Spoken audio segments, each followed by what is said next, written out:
राम ही जिसके ईश्वर हैं वही रामेश्वर है। रावण ने ऐसा क्यों कहा?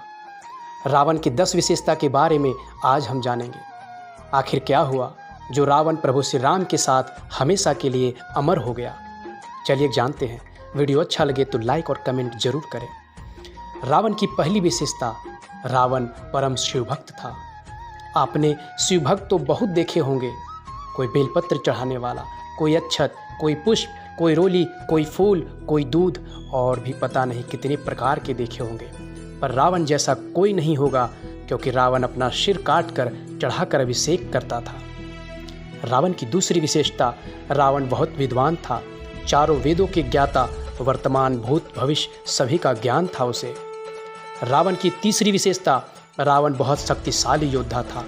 इतना शक्तिशाली था कि भगवान भी उससे डरते थे। वो जब चलता था तो पूरी पृथ्वी हिलती थी। रावण की चौथी विशेषता, रावण के विशाल परिवार को एकत्र करके साथ में रहता था। रावण के अनगिनत पुत्र और पोता पोती थे। परिवार बड़ा होना बड़ी बात नहीं, पर परिवार एक साथ रखना बड़ी बात है। रावण की पांचवी विशेषता, रावण एक कुशल आचार्य था। जब राम जी लंका पर विजय प्राप्त करने के लिए शिव जी की स्थापना करना चाहते थे, यज्ञ करना चाहते थे, पर सवाल ये उठता था कि कुशल आचार्य कहाँ से मिले, और वो भी वैष्णव और शिवभक्त, क्योंकि प्रभु श्री राम वैष्णव के साथ शिवभक्त थे। फिर जामवंत जी बोले कि प्रभु, इस वक्त एक ही व्यक्ति है जो आपकी सहायता कर सकता है। राम जी पूछते हैं कौन है, उन्हें जल्दी से बुला ले आइए। जामवंत जी बोले रावण है।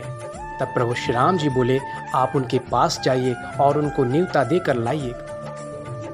तब जामवंत जी रावण के पास गए। रावण को जैसे पता चला कि जामवंत दादा आ रहे हैं, रावण उनका सम्मान के साथ आदर किए, और जैसे ही जामवंत बोले कि मेरे 2 जजमान हैं, उनको शिव जी की स्थापना करवाना है, उनके लिए एक यज्ञ करवाना है। इतना सुनते ही रावण बोला, कहीं वे रघुकुल वंश दशरथ के पुत्र राम और लक्ष्मण तो नहीं, जो लंका पर विजय प्राप्त करने के लिए शिव जी की पूजा करना चाहते हैं। इतना बुद्धिमान था रावण कि सब कुछ जानते हुए भी पुरोहित बनने के लिए तैयार हो गया। रावण कहता है कि मेरे द्वार में आज तक कोई खाली हाथ नहीं लौटा। रावण जामवंत से बोले कि पूजा की सारी सामग्री तो है ना? तो जामवंत जी की चतुराई देखिए, क्या बोलते हैं, सारी सामग्री की व्यवस्था तो है, पर कोई लंका के राजा रावण है जो माता सीता का हरण कर लिया है। तब रावण कहते हैं कि कोई बात नहीं, एक पुरोहित का काम होता है कि जो सामान जजमान के पास नहीं है उसका व्यवस्था पुरोहित ही करता है, ये नियम है। फिर रावण अशोक वाटिका जाता है और माता सीता से कहता है कि तेरा पति यानी राम लंका पर विजय प्राप्त करने के लिए यज्ञ करवाना चाहता है, मुझे अपना पुरोहित बनाया है। सुनो, कल जाना है, तुम भी मेरे साथ चलना। पूजा पूरा होने के बाद वापस मेरे साथ आ जाना। जब रावण माता सीता के साथ राम के पास पहुँचे तो राम जी की विनम्रता देखिए। दोनों भाई रावण को प्रणाम किए और उनको आसन दिए। पूजा शुरू हुआ। पूजा होने के बाद रावण ने आशीर्वाद भी दिया कि जिस कार्य के लिए आप पूजा कर रहे हैं उसमें आपकी विजय हो। कोई आदमी अपनी हार के लिए अपने शत्रु को आशीर्वाद देगा? नहीं। रावण शिवभक्त था, इसलिए उन्होंने पूजा संपन्न करवाया और कहा कि जब तुम्हारी विजय हो, राम ही जिसके ईश्वर हैं, तो लोग इसे रामेश्वर के नाम से जाने। जब रावण वापस जाने लगे तो राम जी बोले कि बिना दक्षिणा लिए आप कैसे जा सकते हैं? तब रावण कहता है कि जिसके पैरों के नीचे शनिदेव पड़े हो, कुबेर खुद मेरे घर विराजमान है, फिर आप हमें क्या देंगे?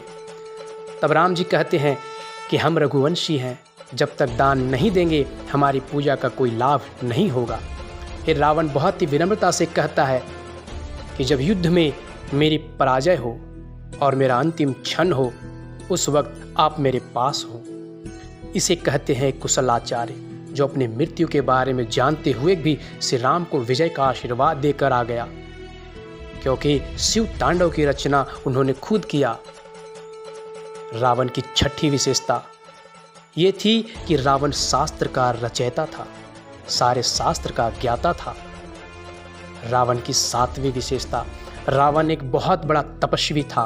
उसकी तपस्या के सामने यम और सूर्य भी रावण के तपस्या के सामने फेल हो गए। रावण की आठवीं विशेषता ये थी कि रावण एक ब्राह्मण था, और वो भी ऐसी वैसी नहीं जो ब्रह्मदेव को समझता हो। उसके अंदर वो गुण थी, उसके जैसा कोई गुणी ब्राह्मण जन्म ही नहीं लिया। रावण की नौवीं विशेषता ये थी कि उसको अमरता का वरदान मिला था, और वो अमृत अपने नाभि में छुपा कर रखा था, जिसका भेद केवल उसका भाई विभीषण ही जानता था। रावण की 10वीं विशेषता, रावण एक बहुत बड़ा राम भक्त था। उसे सब कुछ मालूम था, क्योंकि वह त्रिकालदर्शी था। त्रिकालदर्शी उसे कहते हैं जो तीनों समय भगवान की आराधना करता हो। वह जानता था कि मुझे प्रभु श्री राम के हाथों ही मरना है, लेकिन कोई उसे कैसे मारे, इसलिए उन्होंने माता सीता का हरण किया और प्रभु श्री राम से शत्रुता करके प्रभु श्री राम के हाथों मोक्ष प्राप्त किया। जय श्री राम।